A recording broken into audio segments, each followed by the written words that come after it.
The World Team Table Tennis Championships 2026 held in London has finally concluded, and the result was the same as always. China defends the Switzerland Cup by trashing Japan 3-0 in the final. No history made, no shocking surprises, the same winner. But only this time, people really saw the hope that the Great Wall could really fall. Before the start of the tournament, people were highly anticipating China to lose this year. With legends Ma Long and Fan Zhendong departing from international play, Team China had to rely on their remaining players who frankly were not performing well. It was already difficult even with the legends present, as evidenced by the last two World Team Championships where China was pushed to a deciding fifth match by Japan in Chengdu 2022 and South Korea in Busan 2024. This year, not only China are without their big brothers, but also the remaining players were simply worrying. For the first time in the history of Chinese men's team, only 2 of the 5 selected players were in the top 10. Previously, all 5, or at least 4, are in the top 10. Now, it's surreal to see players outside the top 20 on the roster. Even the rankings on the top 10 players are not as glamorous. China used to have the world number 1, world number 2, and world number 3 in one same team. Now, we have one player at world number 1, while the next is all the way down at number 6. The rest of the team consists of aging veterans or players who have failed to achieve a significant breakthrough despite years on the national circuit. Not only that, since early 2025, the Chinese men's team has been in critical condition. Main players have fallen into serious ruts, while young stars have yet to stabilize or prove themselves worthy. China was clearly in danger. Liang Jingkun, who peaked in 2024 with multiple titles and even defeated the GOAT Ma Long to claim the world number 1 spot, hit a serious bottleneck shortly after. He stopped winning titles and began consistently losing to foreigners. Sometimes, even before the semi-finals, he's eliminated. Liang Jingkun, on the other hand, is battling age and injuries issues that have severely hindered his movement on court as well as confidence. Not only is he losing to top-tier international rivals, he is also failing to win against lower-ranked and unknown players. The rest of the roster is either too inexperienced or has failed to break through after years of opportunity. Due to this, for the last year and a half, every tournament has felt like a China versus the world final. Wang Chuqin has been defending China's ground solo, with most tournaments ending up only with him by the semi-finals. And it was even worse at the World Cup. By the round of 16, all 4 of his teammates were gone, leaving him to defend China's pride by himself. This is a massive downgrade from the days where China would monopolize the semi-finals.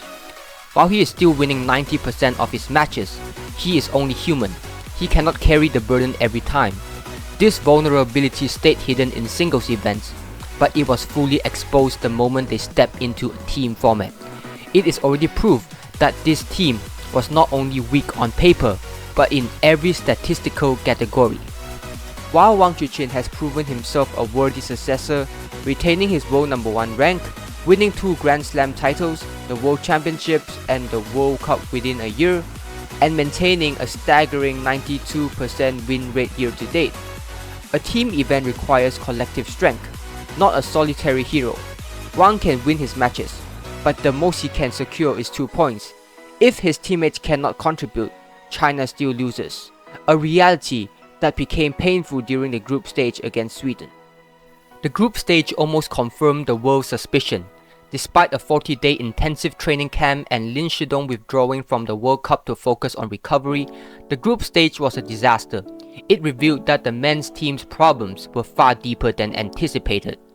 They lost to Korea 1-3, when Wang Chuqin wasn't featured in the team, ending a 26-year perfect win streak. Then next came Sweden. Realizing that the team don't stand a chance without Wang, he was featured this time. Wang Chuqin won both his matches easily, but it was pointless as his teammates couldn't secure even a single win. China ending up losing 2 days in a row and finishing 3rd in the group. However, they eventually managed a successful run through the main draw. Though the path was shaky, marked by occasional losses and razor-thin matches, It was enough to defend the cup.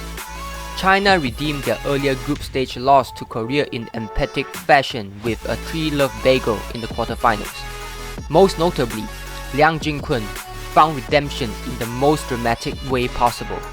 He had an embarrassing start to the tournament, losing repeatedly and securing only narrow wins against unknown players. It reached to a point where fans online were frantically shouting for him to be replaced. Yet, there's a reason why coaches still continue to feature him, and it turned out to be the correct decision. Liang Jingkun ultimately became the most crucial piece in securing China's gold medal.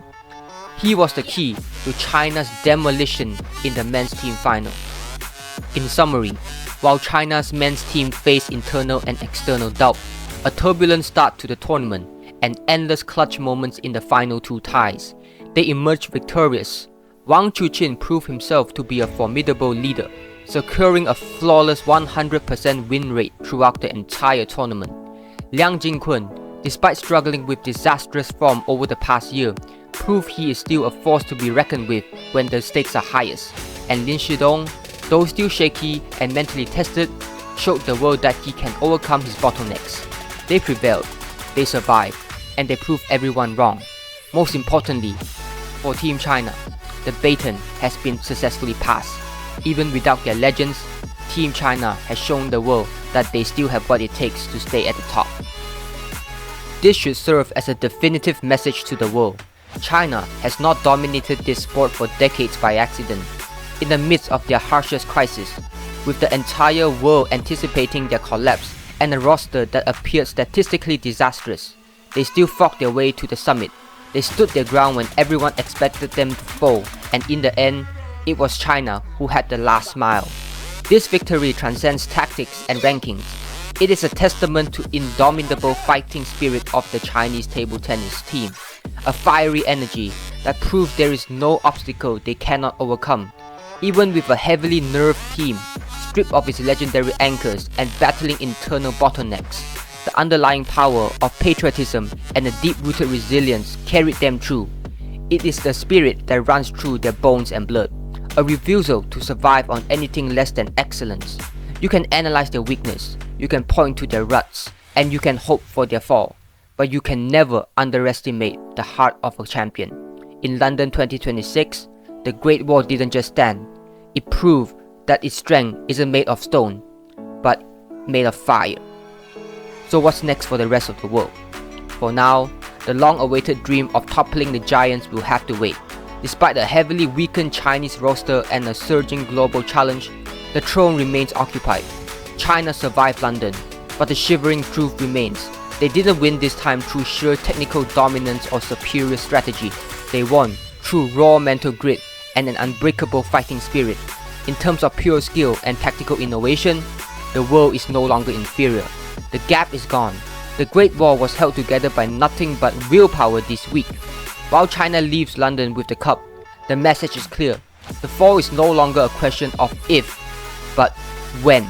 Unfortunately for the rest of the world, that day wasn't today. Thanks for watching, and I'll see you guys in the next video. Bye.